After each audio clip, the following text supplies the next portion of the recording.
Gentlemen, may I have your attention, please? The show starts in 10, 9, 8, 7, 6, 5, 4, 3, 2, 1, go.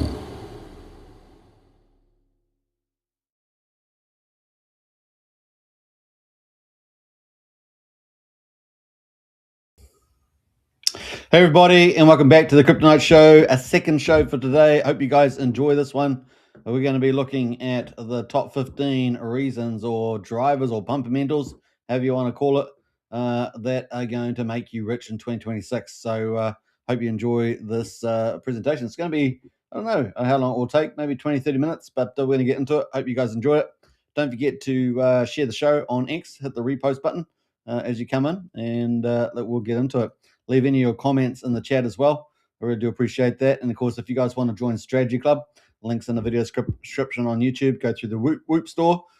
Sign up. It's just over $1 a day, so pretty good value. And if you want to do that on X, just go up to the top of the profile and go through the Whoop shop link there as well. All right, let's get into it. And we're going to kick it off into the top 15 reasons. So let's go for gold on that. All right, so here we are. Let's kick it into it. The top 15 fundamentals 2026, and these are amazing. So this is really a dream run. It's a dream run ahead, guys. I mean, as good as it gets. The only thing that really could surprise us is probably the any geopolitical risks comes to mind as the first thing, and then secondly, anything particularly around property markets. That's probably the two main areas. But apart from that, we are looking for the golden run. It really is looking incredible. So top 15 fundamentals. Let's look at the first one. The first one here is coming up, of course, is the interest rate cuts on the 10th of December. That's currently at about 86% on the market's expectation. So it's pretty much locked in. And after we got the PCE inflation data on Friday, that came in for the core inflation just below expectations at about 2.8%. So that pretty much locks in, I think, that 25 basis point cuts. If we had something quite a bit even better, we probably could have even had the market, petitioning for 50 basis points or half a percentage point. So yeah, pretty exciting stuff there. Currently, the Fed funds rate around 4%, down to 3.75. So that's pretty cool. That's getting us closer to the inflation rate there. A good rule of thumb, of course, is a 1-to-1. So now we are expecting more rate cuts in 2026. So the cycle continues as we move. Monetary policy really starts to drive behavior in the markets, and of course, we know that's really what pumps the markets too. All right, so that's pretty cool stuff going on. All right, so that's pretty cool. Let's quickly get into the second point, and that is the new smart Fed. So we're going to have we've had a dumb Fed in, obviously Jerome Powell and all the ilk that are in there. A majority of them are pretty dumb. They moved very late on interest rate cuts, and they did the most aggressive rate cut there and caused a lot of damage. We also had that here in New Zealand, the same sort of thing. And they tend to move very late and sluggish as well. So we've got a new smart Fed coming in, and we're excited about some of the appointees that may come in there. Particularly, I think it's Levitt that could be the front runner, and he's a real smart super dude. So it's going to be very good there. Now we've also got that would lead us with the rate cuts course into a rate cut cycle, and we'll have a more dovish Fed more generally. So lower rate cuts rather than higher rate cuts. So pretty cool. So that is coming up, and that's probably into the new year. We should hear an announcement about that, I think, in December. And then I think the change of the guard, it's either March or May. I just can't remember which off the top of my head, but March or May coming up. All right, and then we move into number 3, QE, quantitative easing. We just saw the official ending of quantitative tightening on the 1st of December. And so quantitative easing should start to kick in, particularly I think into the middle of next year. So we could see really exciting stuff there. We've already seen some bond purchases there from the Fed. I think it was $35 billion to kick us off, I think. And also M2 monetary supply, back at record expansion as well. So this is really cool. More money around to go around. as we move forward. So this is really going to pump assets big time, right? Risk on assets are going to be very exciting. So as you can see, these three are all around monetary policy as opposed to fiscal policy, and this is huge. So we're really got the perfect setup. We just had obviously a market correction on crypto on the 10th of October that's played out over the last sort of 7-8 weeks, and now we're ready to go for the next big run, and we've got monetary supply to now put fuel on the fire. So get ready. It's going to be pretty awesome. All right, coming in, of course, on the fundamental side of things with the financials. Obviously, Trump's raised an incredible 21 trillion in 2025. That's current run rate expected by the end of the year. That includes, a lot of official stuff that people know, and of course, stuff that the Trump administration has penciled in. So that's just enormous. Compare that to Biden's administration over 4 years, doing about $1 trillion. This is 21 trillion in 2025. Imagine what 26, 27, etc. will bring in as well. It's going to be pretty mega. We'll obviously see a more diversified spread of that investment as well, and of course, front running that whole thing is the AI era, right? So it's going to be huge. We also know that part of the AI with the software, with the development of the AI intelligence, particularly trying to move towards general intelligence there as well.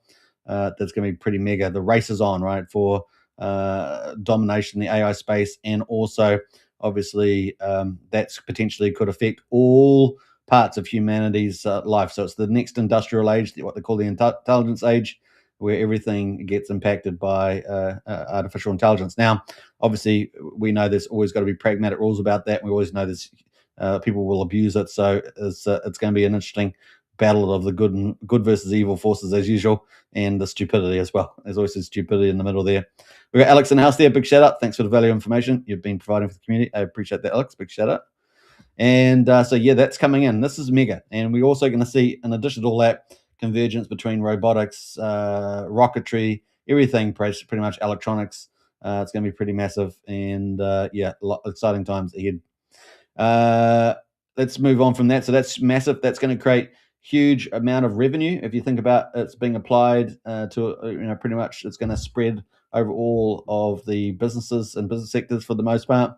That will also create efficiencies, productivity, and new income streams, right? As that all gets laid out, and it'll take several years for that to even get to the base layer. So that's a big theme going to play out, and we're going to see iterations and technological evolutions of that over the next 10 years, right?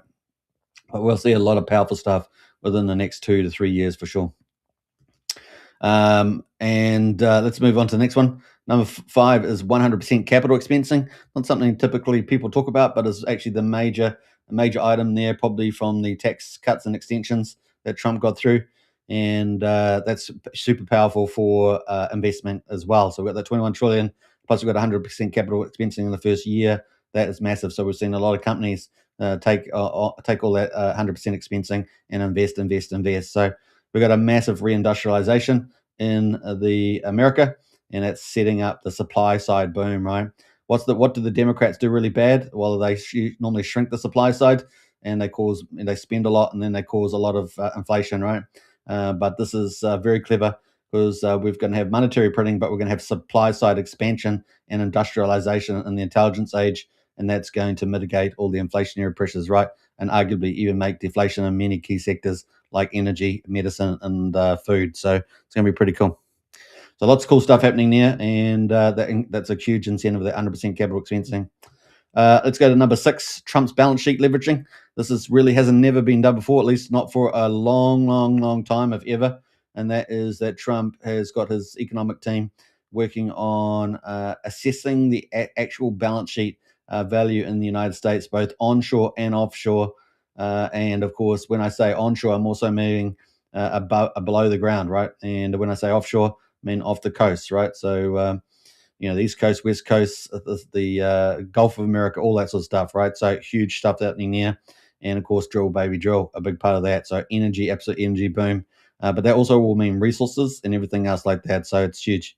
And so they're basically doing a lot of surveys, a lot of assessments, and going to be drill, baby, drill in many different segments, gas, oil, etc., minerals, lots of cool stuff.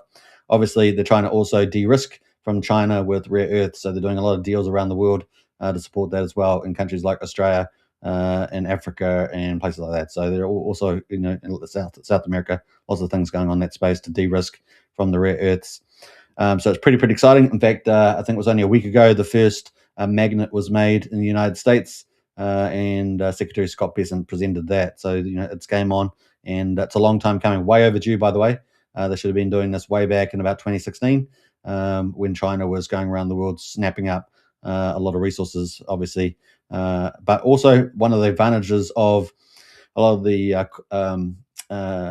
AI age and quantum age is that they are doing a lot of nanotechnologies, which will be able to do a lot of the dirty processing, but do it very efficiently, and that will probably mean a lot of recycling of electronics as well, because that would be the cheapest thing to do rather than big amounts of ore, which you only get a small percentage of rare earths in those ores, and you got to do a lot of dirty processing to get that. Well, with nanos, you can just scrap a lot of recycling and harvest that really cheaply, as well as using very low energy. So nanotechnology is going to be a big play in that as well. So lots of cool things happening on that front, and Trump and that are pushing there. Obviously, with all that stuff, you need a big energy boom. So you got power plants, nuclear power, all that sort of stuff, all being ramped up, and we've seen a lot of that this year, with Trump coordinating all of that stuff with the AI boom, and micro nuclear, mini nuclear, and large nuclear power stations, and all sorts of stuff going together. So there's a lot of stuff happening, convergence, and they're trying to move it all together at the moment. All right, number 7, of course, is the Trump's also dealing, obviously, not only with he's got 3 main financial issues to deal with, right? The trade deficit, the budget deficit, or the federal deficit, and of course the federal debt, or the public debt, right? So he's got 3 issues to deal with. I've talked about this a lot in the past, and he's going to be using several tricks to pay off the US debt. I think that market's going to see that as a really exciting things. The Democrats will hate that, though, of course, because it shows you that it can be done. Whereas the Democrats have just kept spending, and of course also the Uni Party members and the Republicans are also doing that until Trump's got rid of not all of them, but a good amount of them. I think maybe like only 3 or 4 left in the Senate. So that's super powerful. Now, obviously, with all those expected income from the tariffs, they're looking at doing tariff checks. So that would be pretty exciting. Last time we saw that was like the COVID checks, and look how good that was for crypto. The other thing, of course, is paying down the debt, that $38 trillion of debt that the US has, which is just an insane level of debt, right? Just remember, the bank of that is that US GDP income is about 27 billion. So you got 38 billion in public debt. So it's pretty ridiculous. And also, if you've got the trade deficit at about 1.2 trillion, and then a budget deficit of about 2.2 trillion, something like that, and half of that is debt, of course, which is just horrific. Over $1 trillion in debt, and that's even greater than the US government budget for the military, which is the first time ever under the Trump has been increased to just over $1 trillion as well. So a lot of moving parts there. But Trump has very cleverly balanced all those things, and dealing with the budget deficit, the trade deficit, by reordering the World Trade Order, and that has mostly gone very well. Obviously, still teething troubles there with China, who's also trying to play the superpower game. They're playing the long game, and they're trying to position against Trump, who's very good at moving a lot of pieces on the chessboard, because he's got a great team behind him, right? Very smart team behind him, doing a lot of things we don't even see in public, but they're moving a lot of different chess parts there. All right, so that's kind of playing out. That's checks. That's going to be a lot of money for people to go in and put into crypto or whatever they want to do.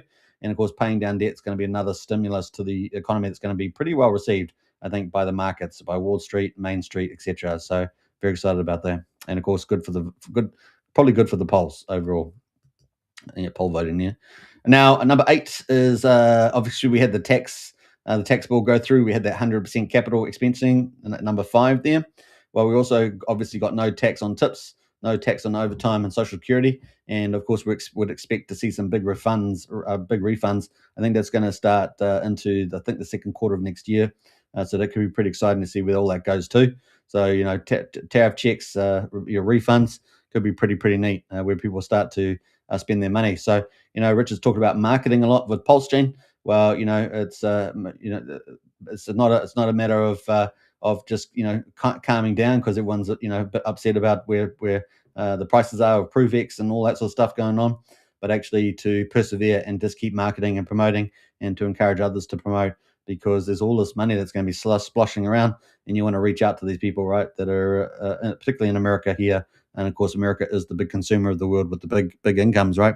So very bullish there. So that's going to be really exciting, all pumping money into the demand side. So remember, we've got all this sort of demand side money coming in, but Trump is also expanding the supply side, right? So keeping that inflation under check and creating a super golden economy, right? So this is the whole narrative there. Number 9, early implementation of the Genius Act. So obviously we had the Genius Act go through this year, absolutely huge for crypto, particularly for Ethereum, the stablecoin chain. And of course, any chain that emulates anything close to that will do pretty well. Maybe Solana, maybe even possibly Pulse chain, we'll see. But of course, you got to move pretty quickly onto that. And of course, Secretary Scott Bessent talking about $4 trillion in stablecoin boom by 2030. And we've already seen, I think, a huge increase in stablecoins already. So I think we moved from about $185 billion up to I think it's 275 billion last time I checked, something like that. It's pretty big move, but we're going to expect to see some pretty big expansion there. Obviously, the Trump children as well, Donald Trump Jr. and Eric Trump there, got the USD1. We're expecting a lot of moves there. I think that if you follow that, you might see a lot of the, it's kind of like an early warning sign about what's going on, or early sort of blues clues to where some of the Trump stuff is going, because obviously they're going to be well connected, right? So we should see some pretty interesting things from there. Let's call it a leader indicator. That's it. So now, obviously, that's going to be pretty exciting. This is going to be huge. Now, obviously, the more you have of stable coins moving around, the more you're going to use up, create more volume for the blocks, particularly on EVM chains with EIP 1559. So you're going to have more volume, and particularly over a certain point, you're going to have a lot of burning rather than net inflation. You're going to have net deflation, right? Subject to the burning equilibrium there. And so this should help stimulate that big time. So it's going to increase the burning too.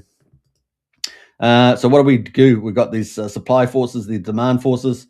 Well, we're expecting some pretty outstanding GDP, 3 to 5% into 26 to 27. And we should start to see early signs of the GDP growth as early as Q1. Then Q2 should really start picking up, and we should be just going all guns from then. And hence, we start to move into the golden age of America. And so 3 to 5% GDP. And look, maybe by the end of 27 or something, we may even see 6% growth. It could be pretty insane. So this is huge, absolutely massive. And of course, you can imagine how quick the US economy will grow from 27 trillion at these sort of growth rates. Absolutely massive. China, of course, is flattening out with their growth and maybe even be in trouble. They've also got a lot of demographic issues over the next 10 years, which could usher in their decline, which makes them a little bit unstable in terms of politics when they move forward, right? So that's going to be pretty interesting. So the US economy will absolutely boom. And if you recall under the Democrats and liberals over the last several decades, have always talked about, America's going to decline. We're going to do a managed decline, and China's going to rise and be the superpower. And we all like China because it's authoritarian, and we want to be authoritarian and all the rest of the nonsense, right? But actually, no. Trump's like, no, we can be super huge. We're the leader already. We can even grow even further. And so instead of seeing convergence and takeover by China, we're going to see the United States leave China behind, which is going to be pretty incredible. Now, some of the things that need to be done with that are also around security and manufacturing. Those two keys are very, very big, a big deal. Now, we know America since the 1975 has lost something like, I think it was 7.5 million jobs in manufacturing, and Trump aims to get a lot of those back, but there'll be different kind of manufacturing, right? Obviously, the economy is moving into a new age, but it's going to be pretty exciting to see where all that goes, right? Obviously, car manufacturing is going to be very important. A boom in ship manufacturing is going to be really massive, and both of those, of course, are required for war. So, the fact that the Democrats were getting rid of all that was making the United States very vulnerable to Chinese military, who have been spending on ramping up. They've been at war with America for quite a long time, preparing for the big war, right? This way, they've been, America's only got about 1% of the tonnage building capacity that China has. Obviously, America still, in most ships, still makes better quality ships, nuclear powered, aircraft carriers and destroyers and things like that. But by number, the China has a very big coastal navy. And with their third aircraft carrier out, right? So they're still way inferior, but of course they've been going for advanced weapons, so like supersonic, hypersonics, and things like that. So there is a bit of give and take there. But with Trump's strategy, that's going to just build up the GDP, and of course have a lot of money in manufacturing and shipbuilding and all the rest of it that's going to go with it, with the golden age of America. So very exciting there. So not only are you going to be safer, but you're also going to be wealthier, and hopefully you'll have more smiles on your face. That's kind of it. All right, so pretty awesome. Clarity Act process, obviously that's moving on with non-custodial activities and other regulations around crypto. We thought that might get approved by the end of the year, but it's not a given. So that may float into 2026, but hopefully that will get through by the Senate there as well. So we'll keep a lookout for that. Pretty big deal also. We have obviously seen stuff around the SEC. So SEC support has been really good. They got their SEC crypto group and strategy, also working with NASDAQ and other regulations there, trying to protect the investor, but protect the consumer, but also support innovation. And they want to be the crypto leader of the world, right? So very, very cool stuff happening there. And they've been talking with a lot of the TradeFi groups, a lot of the existing big money that's in the stock market and the bond markets and things like that. And they've been talking about coordinating together with the CFTC as well around those two markets, and really trying to have discussions around tokenization.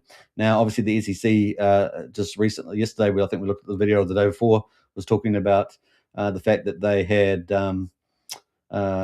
that they expect tokenization of a lot of the stock market to happen potentially within 2 years. That is just mind-boggling if that does happen at that pace, because that's just a further, just absolutely utter big boom in crypto, because then you'd get stock market shares tokenized as crypto, and that would be just insane, right? And of course, you can tokenize a lot, virtually everything in the real world, right?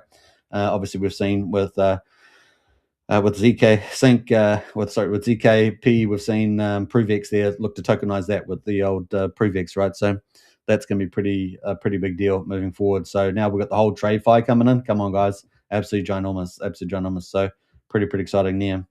Let me jump forward here. So we got one more. Number 13 is strategic ETH reserves grow. So we're going to continue to see that grow, especially with all these other things that we've just been talking about up to this point. So obviously Tom Lee there still looking to grab another about 2.4 million in ETH to get up to 6 million ETH, to get that 5%, to get that strategic put, as he calls it. And of course, also at 5%, you would have an impact on the network effect as well.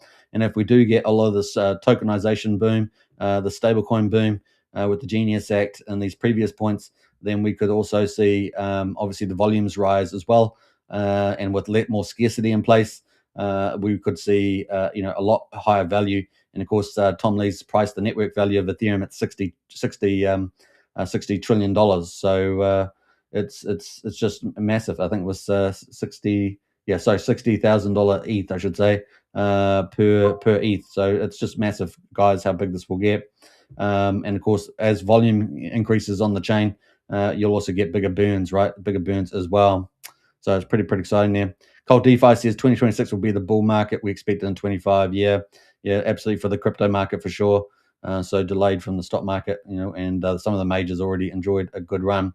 But it does set up Pulse Chain pretty well, especially when you've got the Provex sacrifice finishing on the 10th of January. That should all lead us in pretty well there.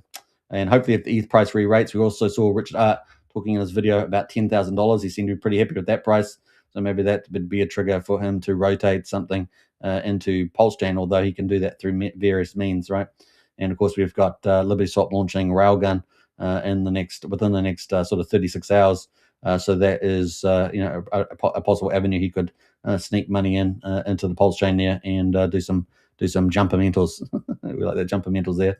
So pretty cool stuff happening there. And of course, we just had the upgrade on Ethereum, right? The Kusaka upgrade.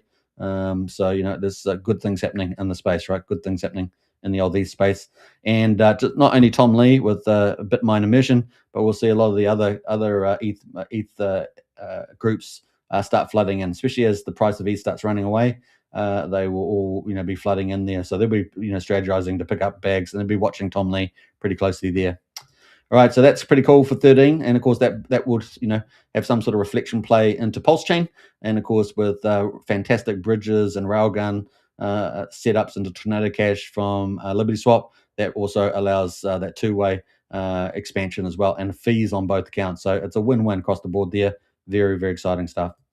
All right, number 14, of course, is that governments, obviously, we're looking for the White House to do some budget neutral buying and of the Bitcoin and also the altcoin stockpile. There's probably a number of ways they could do that. I don't know whether buying strategy from Michael Saylor is one of those, but there's a lot of stuff that could happen there. So it's going to be pretty exciting. So we'll keep a lookout for that.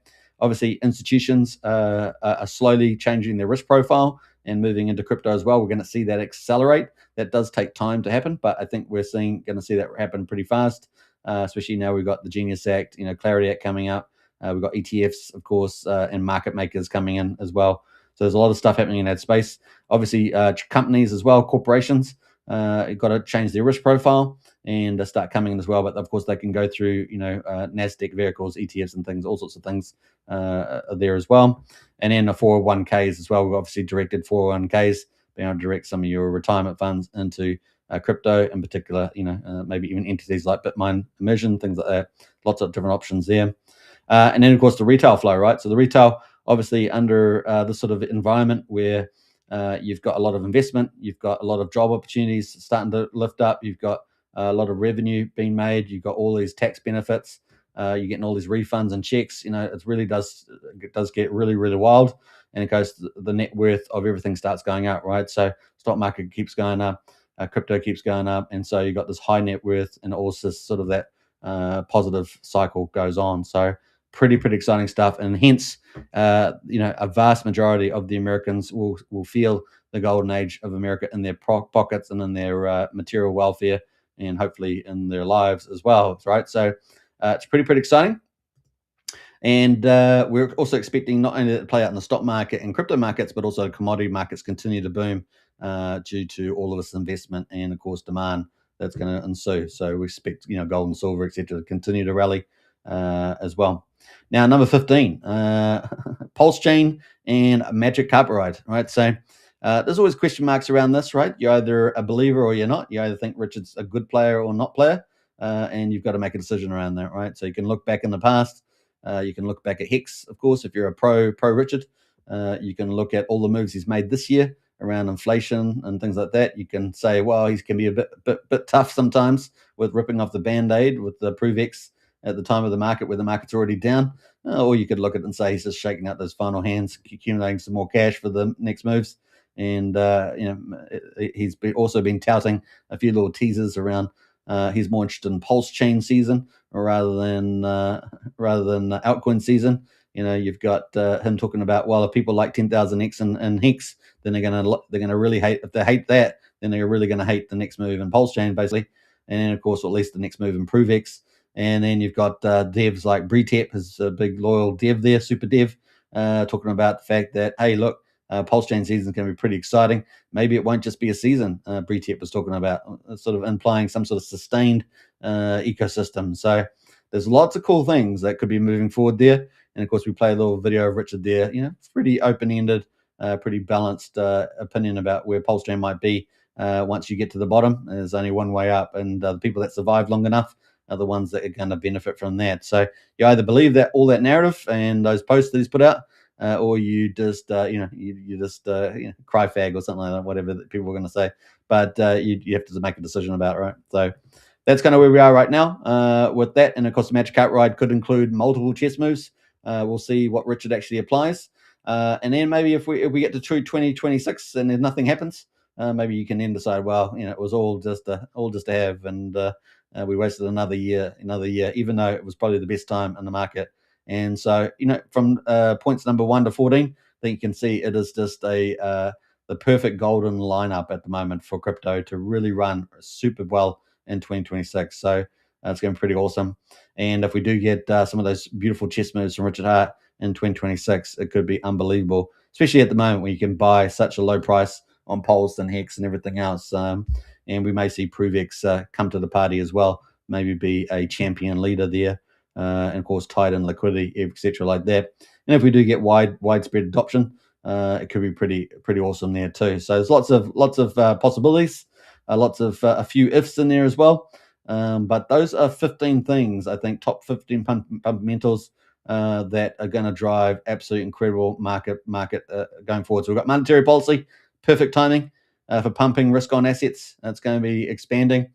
We've got investment, fundamental investment in the fundamental economy, going to be absolutely huge for the fundamental side of the economy. We've got fiscal spending that is going to be balanced by supply. So we've got that supply and demand balancing, keeping inflation low, but wealth increasing. We've got the perfect run up there. We've obviously got a lot of individual retailers going to be able to participate with all these checks and refunds.